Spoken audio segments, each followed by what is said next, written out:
Ladies and gentlemen, in this RedGamerTech.com video, we're going to be discussing the PlayStation 4 controller and its practical uses in games. Quantic Dream have actually received some of the first PlayStation 4 developers kits, and the developer themselves are responsible for titles such as, say, Heavy Rain and Beyond Two Souls.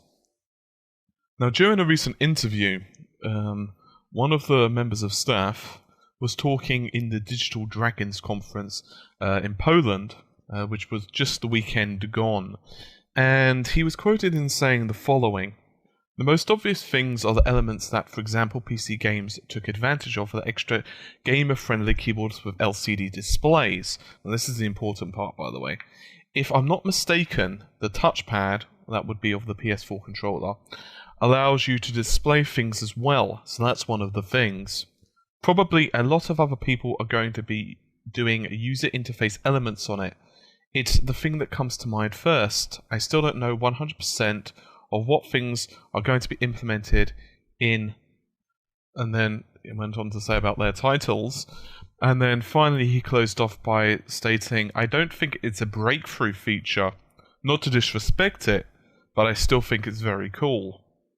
Now, before we continue, I just want to hasten to add that this has not been confirmed, of course, by Sony in any stretch of the imagination.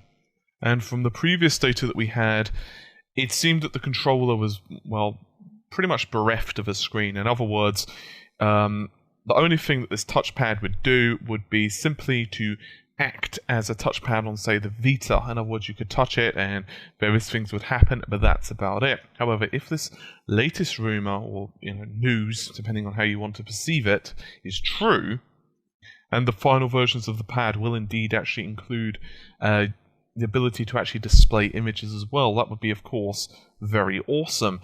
Now, I've mentioned before that, in my opinion, this could have a number of very awesome applications, just simply with the touchpad alone. Certain games just do not lend themselves too well for traditional joypad controls. It's just that simple. Titles such as RTSs are just notorious for that. Even user interfaces on, say, web browsers, if you're trying to point and click, it's just a pain. And obviously the other benefit of this, particularly because of the motion controls as well, and indeed one of the things that this person was even saying to begin with, was that they actually were designing the controller and they believe that the controller will be a lot better, a lot more comfortable for people who are not typically into gaming, but are very into, say, let's say iOS devices or Android and that type of thing. There are, of course, other inbuilt functionalities, such as, for example, if you're trying to aim down, say, sniper scopes on a first-person shooter, and just the ability to minutely adjust your aim, that would also work quite well. However, if it also has, say, a Wii U type of quality in that it would actually display a screen as well, it could also be quite useful. RTS games aren't the only things it could benefit. For example, if you're playing an MMO, for example Diablo 3, imagine if you could just be able to simply click on certain hotbars. That would be pretty awesome. One thing that does worry me, however, if this is actually true and the display is and it is actually a display as well as a touchscreen, it's going to be fairly small. It's by no means something like, I don't know, say a galaxy in size. It's a pretty small little area that pretty much just fits in the middle of the pad. However, that isn't to say that it couldn't have certain uses. Items and that type of thing could easily be stored there, providing they're at a decent size which hopefully would be customizable. Even if not, as I've said earlier, it would be quite nice to be able to be used for, say, web browsing. Even things such as, say, zooming in and out of sniper scopes, which traditionally on a console you have a couple of ways to do. You can either, say, press the button a couple of times, which would go, say, 2 times zoom or 4 times zoom, or the other way would just be to press one of the triggers in, and obviously since they're analog, the harder you press the button, the more of a zoom that you get.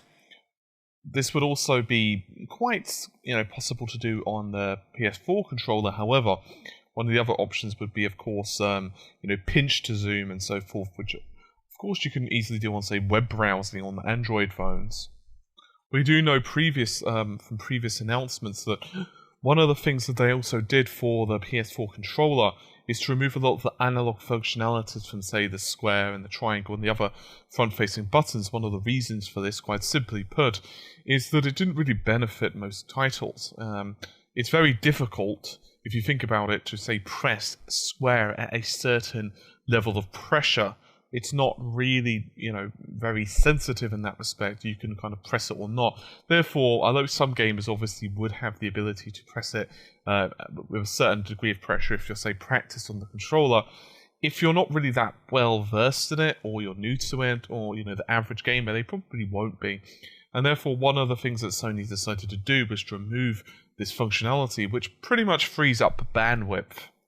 Seems to always come down to bandwidth, doesn't it? Whether it's memory bandwidth or whether it's something more subtle that maybe you wouldn't really think of, such as simple Wi-Fi bandwidth. In reality, of course, it's all going to be there.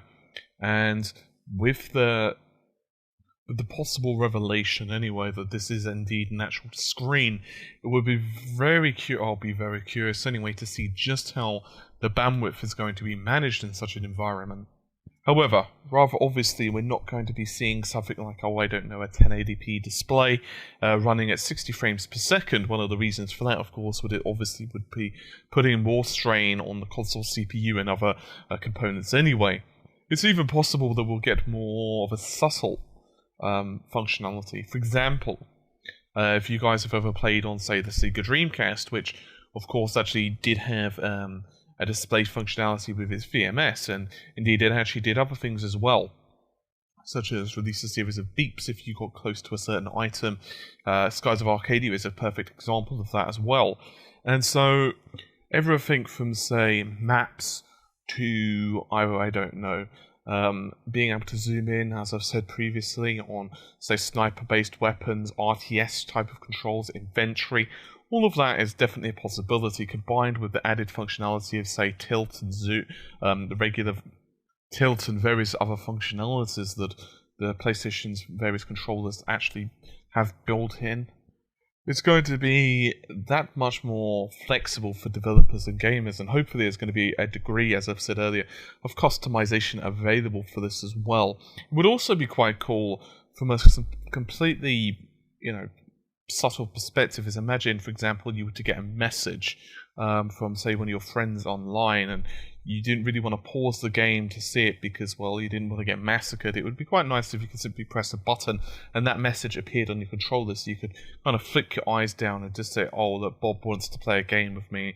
Okay, then I'll, choose to join Bob's game of, Resistance or Killzone or whatever other title that you happen to be playing.